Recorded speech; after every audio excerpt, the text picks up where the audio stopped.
Hello and a very warm welcome to episode 20 of the Green Bean podcast. My name is Katie and this is Jack, and we're both glad that you're here as always, whether it's your first time joining us or you've been here many times before. A very warm welcome to you, and I hope you enjoy spending some time in my studio hearing about the creative projects I've been up to. In this episode I've got some drawing to share with you. I've started the process of creating my new issue of my zine, The Green Bean. I've got some knitting progress on my Seer cloak, which we have a knit along going for at the moment, and a new knitting project as well, which is part of the new Green Bean. I have quite a lot of sewing because I've been doing a fair bit of sewing the past few weeks, and a book review for you towards the end as well. So settle in with a cup of tea and whatever project you're working on, and I hope you enjoy this episode.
On my drawing table today, I have got the front cover of the next issue of the Green Bean. If you haven't come across the Green Bean before, it is my self-published zine, which comes out as and when I'm able to. Last year saw an issue about rock pools and seabirds, which was the first issue I'd published in 5 years. I took a long break after my graphic memoir came out, and that issue has been such an amazing success. In fact, it's almost completely sold out. So it's definitely time for me to be thinking about the next one. And it will surprise nobody, I think, to hear that the theme for the next issue is going to be Lichen. If you follow me on Instagram, you often will see my stories and photos about the walks we take out on Dartmoor and how much time I spend inspecting these tiny little organisms that are just everywhere. They grow on the trees and on the rocks. It seems a particularly rich habitat for them.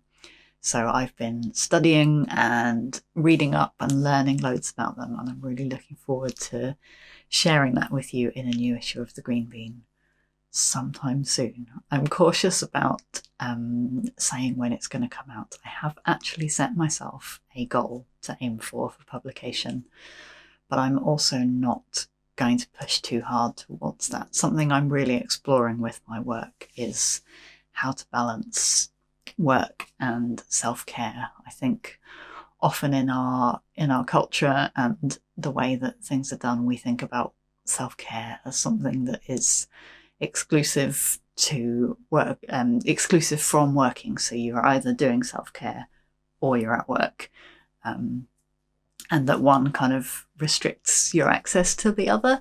And I really want and need to find a way of engaging in my creative work, which is work. It's important and I need to do it to make a living, but I also need to keep it sensible and sustainable. The reason The Green Bean didn't come out for 5 years after my book was published was that I had a kind of breakdown. I'd been working myself too hard and exhausting myself creatively, and I just didn't have anything left in the tank. So I'm really looking at ways of engaging with my work more carefully and more mindfully so that I can continue working in a way that is sustainable and producing the kind of work that I want to be making without burning myself out. Which means at the moment experimenting with deadlines that are not hard. So they're a goal to work towards, but not beating myself up if I don't reach that. And I think part of my ability to do that is not telling you what that deadline is. So I am working towards something, and we'll see how it goes. So I think I actually shared my beginnings of this cover on a podcast last year. So when I picked out this piece of scratchboard, I noticed I had already started working on it. And it's just gone back under a pile of things, and some things came up that were more important. I also do illustration work for clients, so some of that got in the way. Deadlines, shows. I did Yarndale in September last year, and a busy few months meant that I didn't touch The Green Bean for a while. But now that things have calmed down in the new year, I've taken on fewer clients at this time. So I have a bit more time to focus on working on this new issue of The Green Bean. And it feels like a good thing to be doing at the moment. Unbelievably, this year, 2020, marks 10 years since the very first issue of The Green Bean was published. I made that in April 2010. And I can't quite believe how much time has passed by since then. And The Green Bean has certainly evolved and changed over these years. When I first published it, I actually put out 8 issues in the 8 months following that first issue. I have absolutely no idea how I did that. I had just graduated from art college. I'm not sure that qualifies you for anything in particular. It was my first year after graduation, and I had just signed the contract for my graphic memoir, so that's probably what I should have been working on. So I do not know how I managed to put out 8 zines in 8 months following that very first one. If you're looking for the original Green Beans, by the way, they are completely sold out as paper editions, but they are available in my Etsy shop as digital zines, if that's something that you would like to see. After I published those 8 issues in 8 months, I realised that that was perhaps a daft thing to be doing, and I then published every 2 months the following few years. And as the deadline for my graphic memoir approached, they became fewer and further between until the book came out, and then I had to take a complete break because of my mental health. And it was really nice, actually. I felt very bad about it at the time. because I offered subscriptions to the Green Bean. So I had some loyal subscribers. A special hello to you, by the way, if you're one of those lovely folks who's been following my work since way back when and were an original Green Bean subscriber and have followed me all along this journey. Thank you. But that feeling of letting people down who had paid for something in advance and not being able to deliver it for them was really upsetting. So I decided not to offer the Green Bean as a subscription when it came back, and just do it as and when I felt able to do it. And that's worked really well, really nicely so far. And I've been able to increase the size of the print run, and the Green Bean has been sent out to countries in the world that it's never been sent to before. So I'm really pleased with how it's going, and I'm excited about sharing this next issue with you.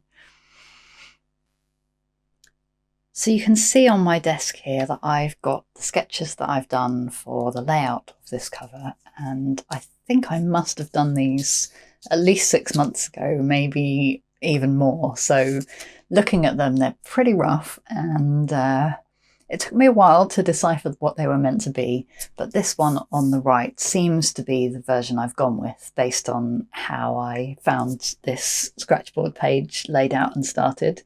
So I think what we've got here over the top is going to be a branch with some hanging lichen on it. In these diagonals here are going to be some small specimens of lichens, quite close up and detailed. And then in the foreground here is going to be a landscape scene of Dartmoor, where you can see quite far in the distance. But also in the front here, it's going to be close up and show some more detailed lichens. So we've got quite a bit of work left to do on this cover, but it's just a nice thing to touch in with now and then.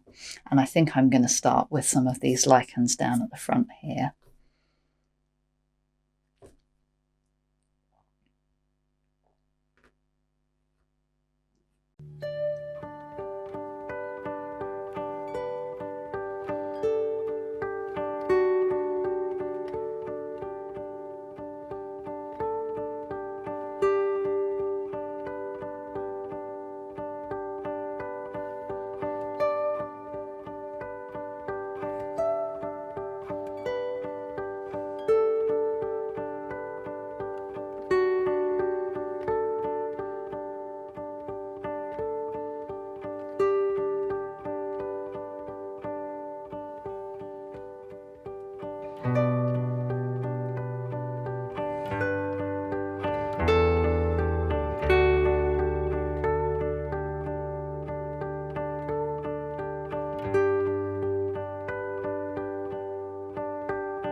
The first knitting project I want to share with you in this episode is my Seer cloak that I cast on winter solstice. It's a pattern by Maria Muscarella, or Ninja Chickens. You might know her from her lovely podcast. And the reason I wanted to make this project is because I want a fanciful magical cloak to wear, and my aim is to finish it in time for the summer solstice, 21st of June. So I decided to hold a knit along, and several of you have decided to join me and knit alongside me, which is lovely. If you want to join us, it's not too late. It's a pretty open and relaxed knit along. You can join at any time, use any yarn, so long as you're making a version of the Seer cloak, which you can find on Ravelry. And you can find the discussion going on in my Ravelry group, which if you just search for the Green Bean Podcast, you will find us.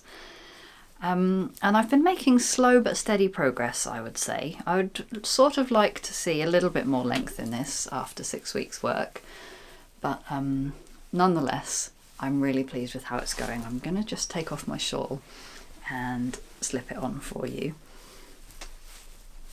So as you can see, I'm knitting the cloak in the round, and it will be cut down the front with a steek once it's finished. That's because there's a section of colour work at the bottom, which I and any other sensible person would prefer to work in the round than knit flat. So there's this panel of stitches down at the front which is going to get cut, then a panel of moss stitch, 2 cables that are heading out diagonally, and the rest is stocking stitch, and it is fitting really nicely around my shoulders. I'm pretty pleased with how it's looking. I confess I am feeling slightly daunted by how much knitting there is left to do on this. It's very far from the kind of knee-length cloak that I'm aiming towards, but I just, it's such a comforting project to pick up now and then. I'm getting into a rhythm with it. I'm starting to memorise the cable charts and know what I'm doing. So it's a really nice project to sit down with on a long winter evening.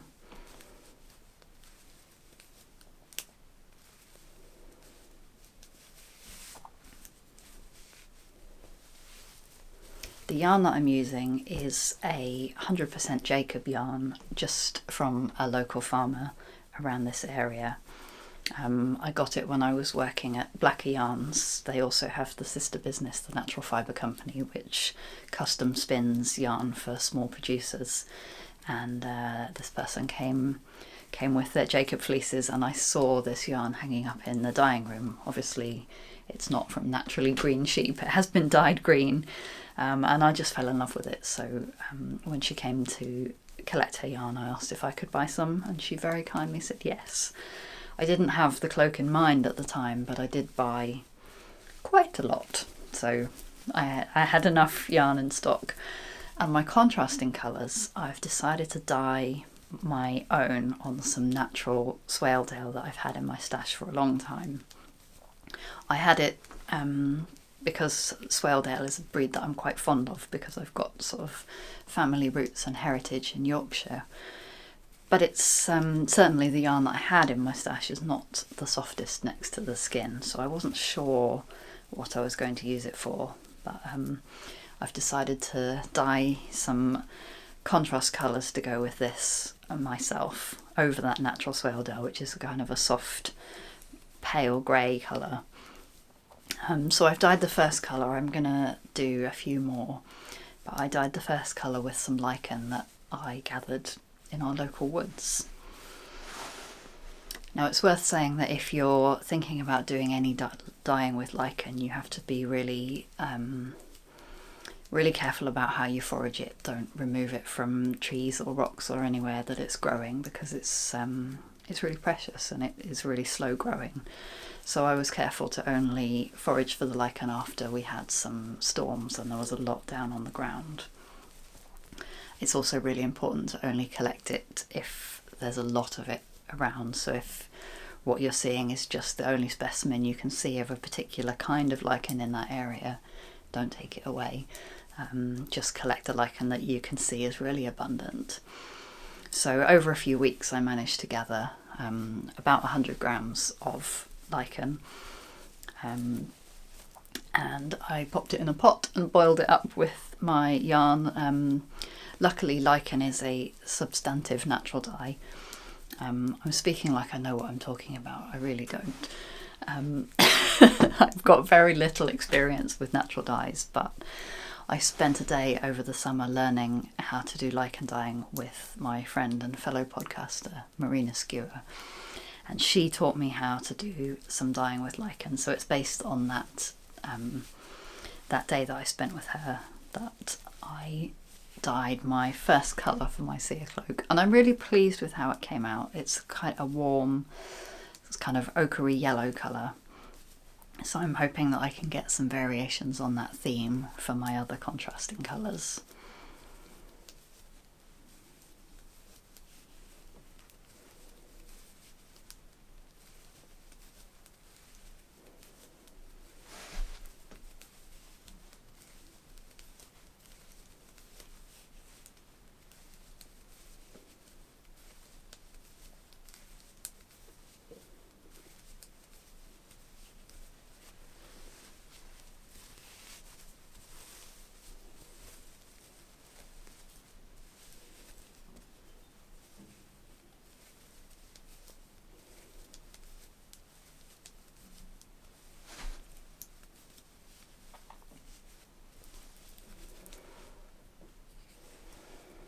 I wanted to talk briefly about the stitch markers and progress keeper I'm using on this project, and I realise I'm about to mention another person called Maria, so we've had Maria, Marina and Maria related to this project, so I'll put everybody's names down in the notes below so it doesn't get confusing.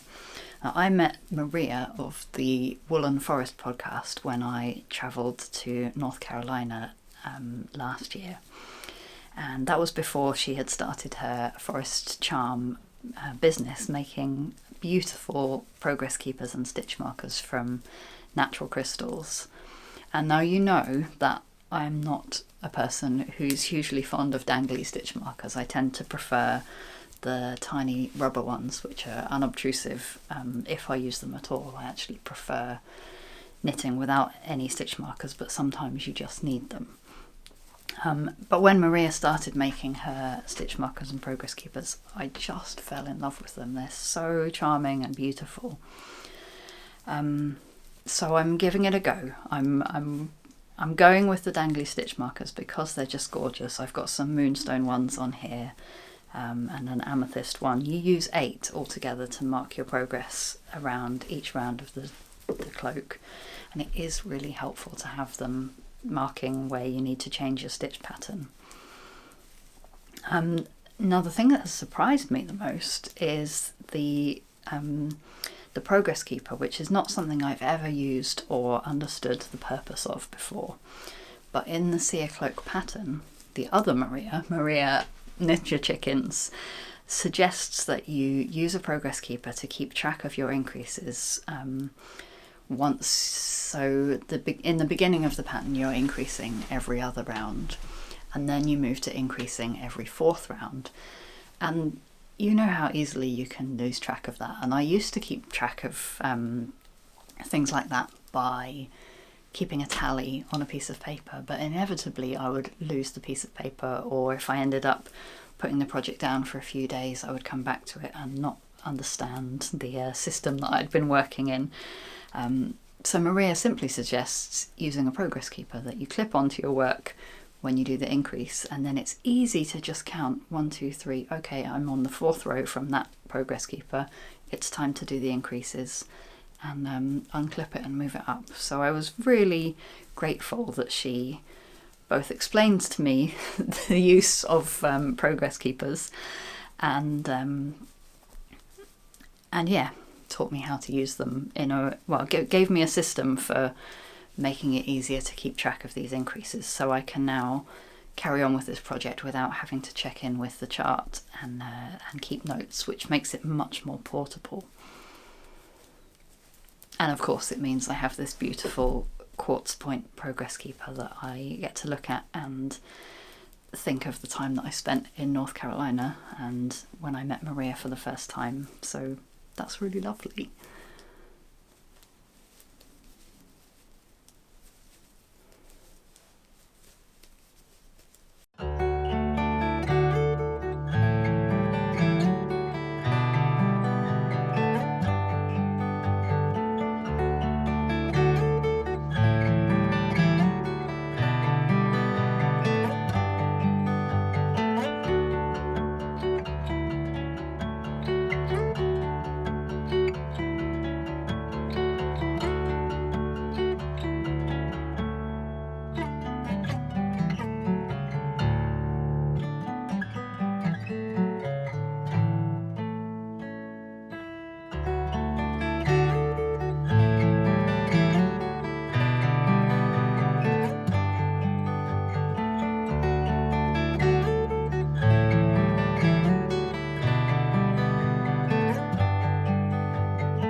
Second knitting project I want to share with you is a brand new cast on, and it's also a new design that I'm working on, so it's exciting in many ways, although it doesn't really look like very much yet. So Seen as Lichen is emerging as entirely the theme for this episode. It seemed fitting to show you this Lichen cardigan that I've been designing. So where shall I begin? I shall begin with my swatch because that's where it all started. Here you go. So this is a colourwork swatch that I've knitted, and I think it's fairly clear that the motif that I've worked up is inspired by the lichens that I see on Dartmoor. So you can see that I cast on the swatch at this bottom edge, tried out my first version of the design, and then refined it a little bit through a couple more versions to a chart that I was happy with. I knitted this swatch in the round and cut it, and if anyone is in any doubt about steeking and worrying about cutting their knitting, I'll just say that I've not done any reinforcement on this swatch at all. I just blocked it and then went at it with a pair of scissors, and nothing has unravelled, nothing's running away with it, and it is a non-superwash woolen spun yarn, so it is quite sticky, but still, nothing's happening. So cutting your knitting is not as scary as it might first sound, which is important because this design is going to be a cardigan with several steeks, because it's going to be colourwork all over, so you're going to want to knit it in the round rather than flat. So it's going to be knitted in the round up to the underarms, and then there'll be 2 steeks for the armholes, And it will be the same with the sleeves. They'll be knitted in the round, and then you will cut them open to make the sleeve cap, and the same with the neck. So it's going to be a pattern for people who are not afraid of seeking, and I will do a small accessory pattern, either a mitten or a sock with the same chart, so that there's an option available for people who are not feeling like they want to tackle a whole cardigan, or indeed don't want to have a whole cardigan that's covered in lichen, although I can't imagine why you wouldn't. So hopefully the pattern will have a little bit to offer for everybody. The yarn that I'm using is a yarn that I've wanted to use for ages, and I'm really, really excited that I get to design with it. It's 100% Jacob, again the same fibre as my Seer cloak. This is from River Knits. So the brown grey colour is a natural Jacob. If you're not familiar with Jacob sheep, actually they are spotty. They are generally brown and white spotted, and they're famous for having two, 4 or 6 horns. You often see Jacobs with 4 or 6 horns, so they're quite fancy looking sheep. And they're really ancient. They're a breed that's been around for a really, really long time. And quite often people separate the fleeces into different colours and do fun things with the 2 different colours of fleeces that come from the same sheep. So this obviously is from the brown from the fleece. And then the contrasting colour, which is dyed this beautiful pale lichen green, is obviously it's dyed over the white fleeces, so its natural colour is a creamy white, and then River Knits have dyed it into a very special and unique colour, which is going to be launched soon. I'm not entirely sure when, because it's a colourway that Becky designed and dyed especially for me for this lichen cardigan. I don't want to give too many secrets away, but obviously it is going to be launching in time for the cardigan design, but I don't know when that's going to be. But I'm really, really pleased that I got to work with Becky on not only working with their yarn, but getting to design a one-off colour that is specific for this design, because it's just perfect. It's not a flat pale green colour, it's gently variegated, so when you work with that into the colour work, it gives this kind of shimmering subtlety that I really, really like. It looks more like things in nature. You know, things in nature are not solid flat colours, but you get that mottling and variation, and I'm really, really pleased with how the yarn is capturing that.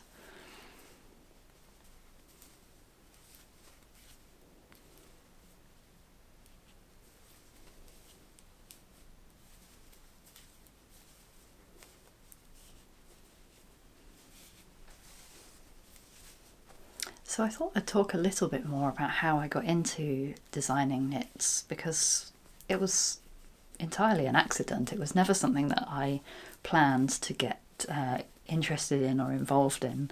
It just sort of evolved naturally from my own process of knitting.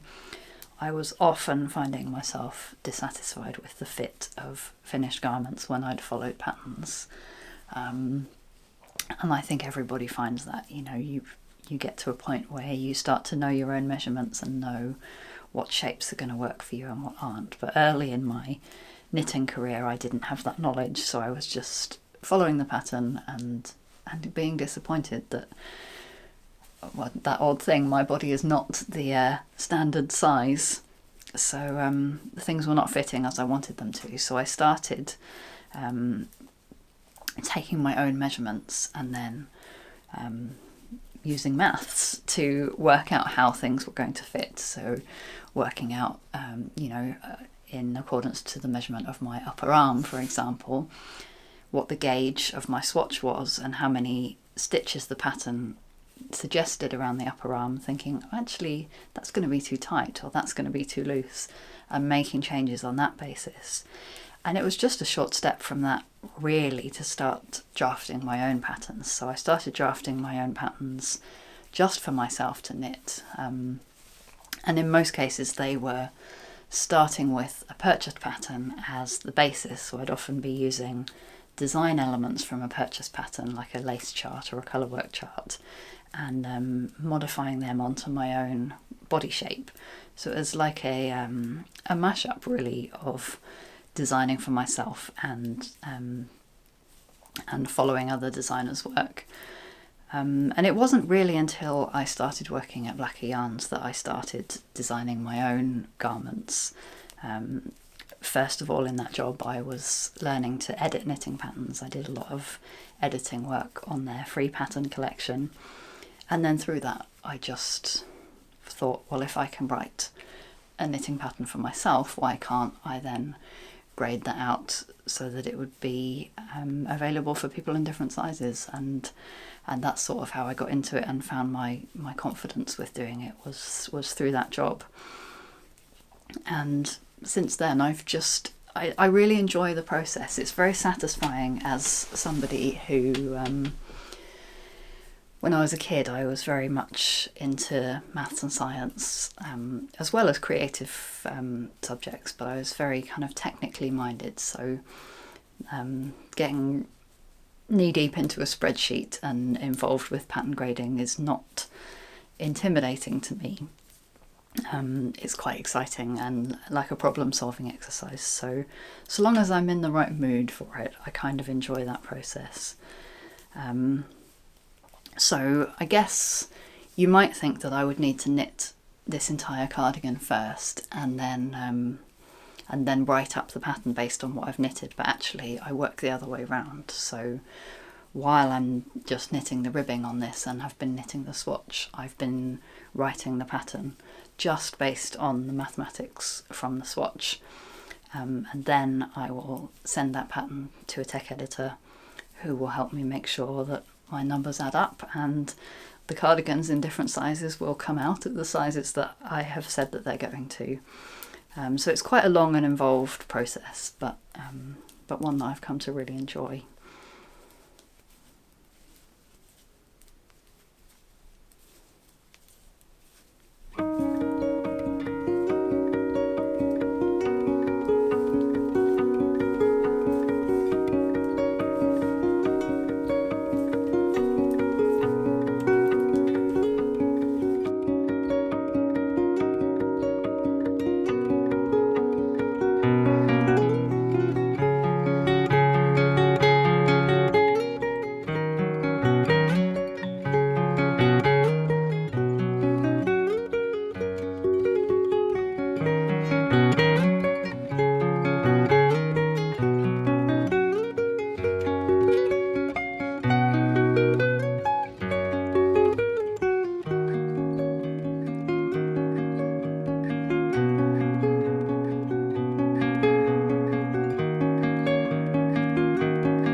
I have been on quite a sewing spree lately, and I think what has influenced it in some way is an idea of an outfit that I just got stuck in my head and really, really wanted to make.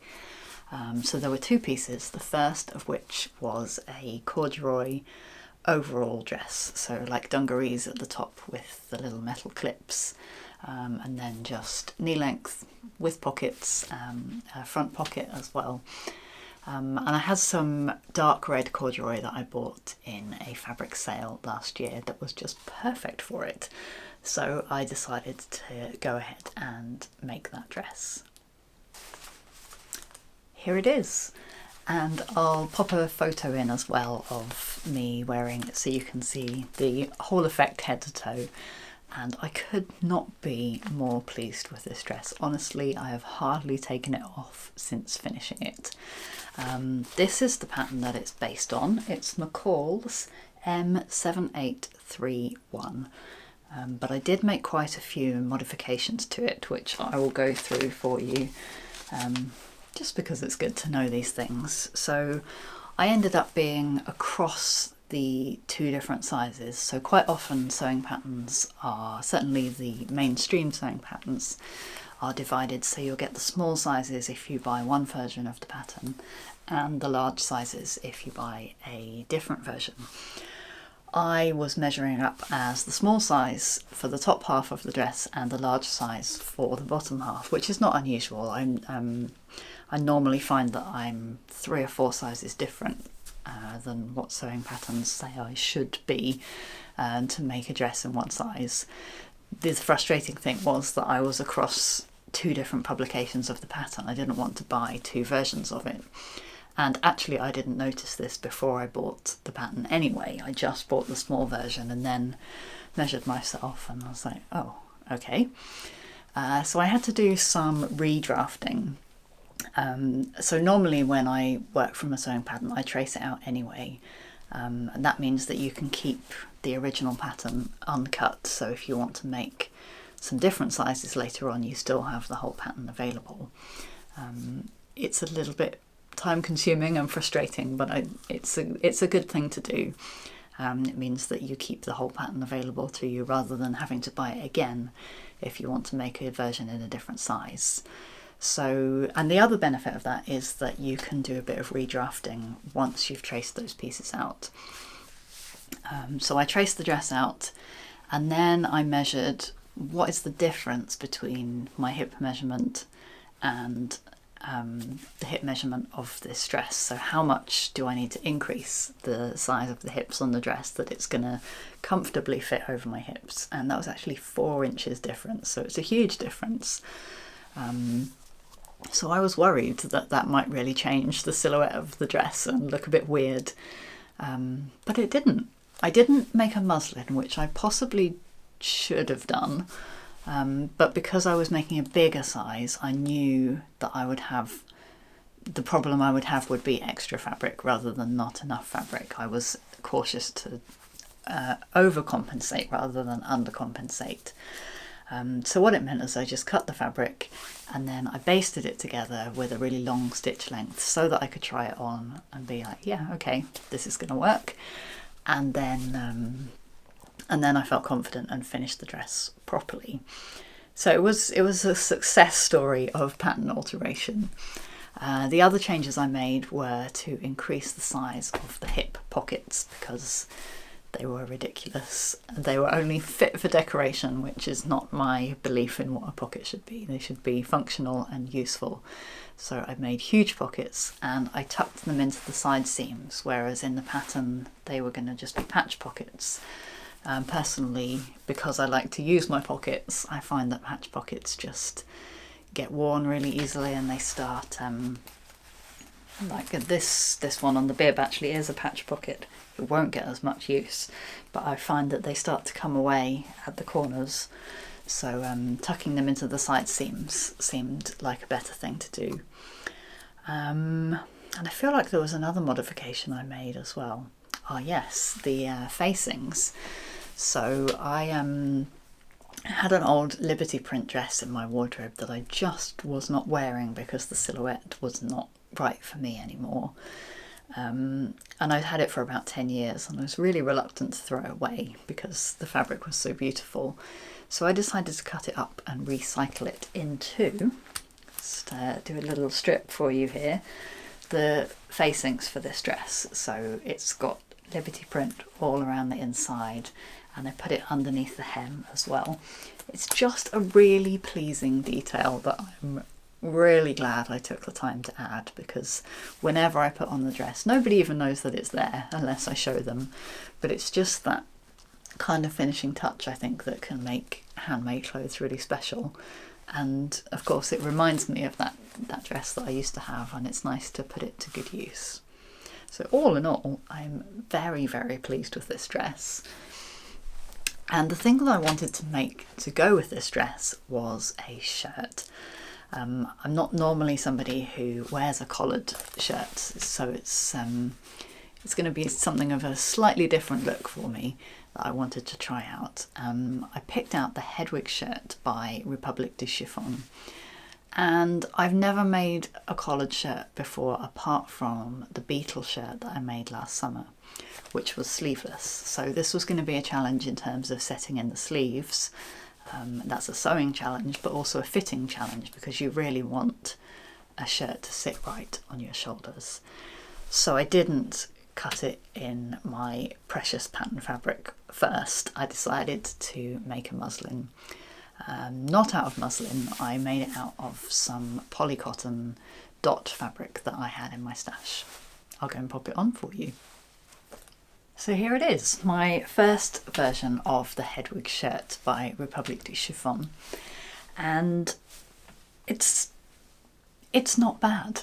I made it just according to the pattern, and I'm fairly happy with it, but you may or may not be able to see that the fit is wrong on the shoulders. So in this case, I've got the right shoulder pinned with the modification I wanted to make, and the left shoulder is as it was, and I think it's just a little bit big. It's just falling off my shoulder, whereas when it's pinned as it is on my right shoulder, the fit is just right, and it's still got enough movement in the arm, whereas the left side I think is just looking a bit big and sloppy.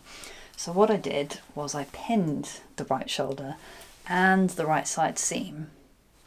So I took the blouse in according to my measurements and then redrafted the pattern with that much less fabric at the shoulder and that much less at the side seam, so that I would have a better fit. Obviously the finished blouse will have buttons. I didn't bother putting buttons and buttonholes on this draft because I don't think it's going to be nice enough for me to want to wear it because of that funny fit on the shoulders. And also the fabric, it was a cheap polycotton fabric, which is not actually something I bought on purpose. I bought it thinking it was 100% cotton, and it wasn't, and it's just not that nice to work with and not that nice to wear. It's a little bit kind of hot and unpleasant. I would love to make a version in a similar fabric that's 100% cotton, also because it would be easier to sew.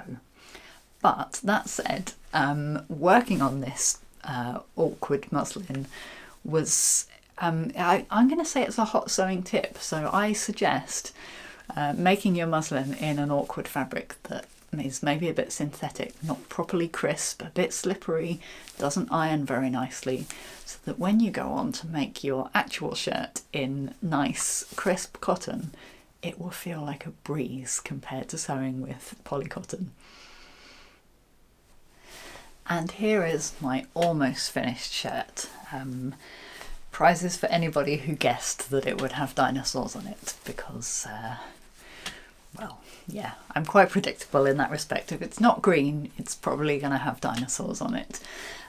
So the main fabric is a quilting cotton, and I know people give a bad rap to sewing garments with quilting cotton, but more and more I am enjoying it. And possibly you might remember last year when I sewed my dinosaur dress, I included some of that lead slinky curtain weight stuff in the hem just to help it have a little bit more drape. And actually since then, since washing the dress several times, it's really softened up, and I've actually taken that weight out because it felt too heavy, and the dress is draping really nicely.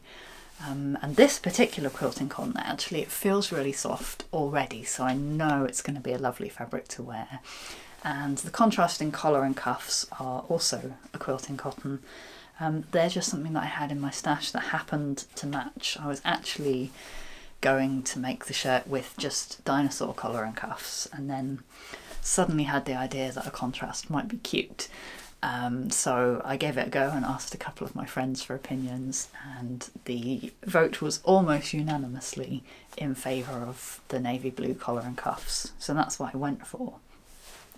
I say almost finished because you may or may not be able to see there are still threads hanging off the cuffs, and obviously the shirt doesn't have any buttons. I'm pinned closed at the moment for decency, but I didn't have any buttons in my collection that I thought were the right fit, so I've been waiting for some to come in the post from Textile Garden. But once they arrive, I should be able to wear them and complete my dream outfit of wearing this shirt with my corduroy dress and probably a red ribbon bow tie, because why not? And I forgot to mention with the muslin, but there was one modification that I made to the pattern apart from the fit of the shoulders, and that was to curve the corners of the collar. The pattern is for a pointed standard collar, and I curved it into a Peter Pan style collar just because that's what I like to do. So I just have some buttons to sew onto this shirt to finish it and complete my perfect imaginary granny toddler outfit.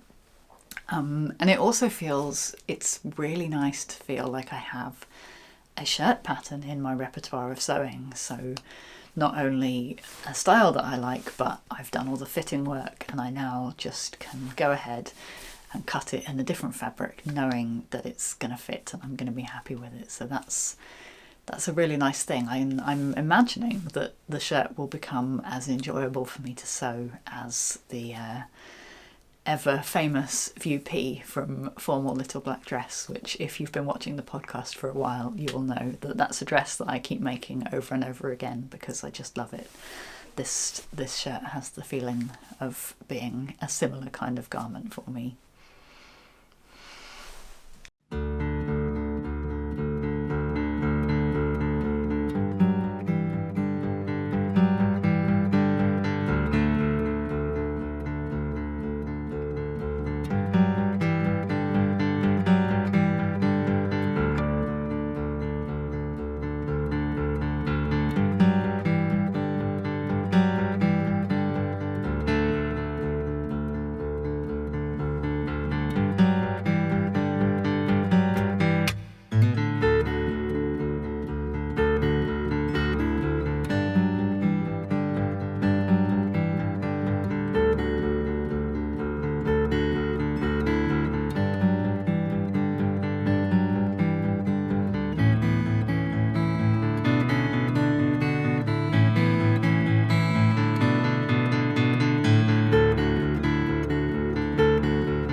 I wanted to finish this episode, as always lately, with a book review, and the book I've chosen this time is this really cute little graphic memoir called O Luna Fortuna by Stacey Bias. And it's a self-published book, so you can find it in Stacey's Etsy shop, which I'll put the link to down below. And it does come with a content warning. It talks about abuse and complex PTSD and violence towards animals. So if those are subjects that are difficult for you in any way, just suggest that you approach the book with a bit of self-care. But the book is just glorious. It's very short and sweet. I am making an effort to read more comics again lately because I'm looking at getting back into drawing comics and graphic novels myself, and Stacey's book was actually one that was recommended to me by my writing mentor when I gently suggested that I might like to write something about our dear little friend Jack. And this was a perfect fit. So Luna is a rescue dog, and it tells the story of Stacey and her partners bringing Luna into their lives, and Stacey's difficulty bonding with Luna because of abuse that she has experienced in the past, and how her and Luna kind of go through the journey of repairing their own relationship and coming to terms with that PTSD. So it's a beautiful, beautiful story of the magic of having a rescue dog and what wonderful things you can do for each other. I know myself as an owner of a rescue dog, and many other people ask the question, who rescued who? And that's certainly the case with dear little Jack. I definitely feel like the ways that we've helped him in his life are less than or equal to the ways that he's helped us. He's just been such a profound addition and joy in this household. So I really related to a lot of this story that Stacey shared about Luna. It's very personal and beautifully drawn, and I really enjoyed it, and I hope that you might enjoy it as well.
Thank you so much for joining us for another episode of the Green Bean podcast. I hope you've enjoyed hearing about what I've been up to and seeing our walks out on Dartmoor.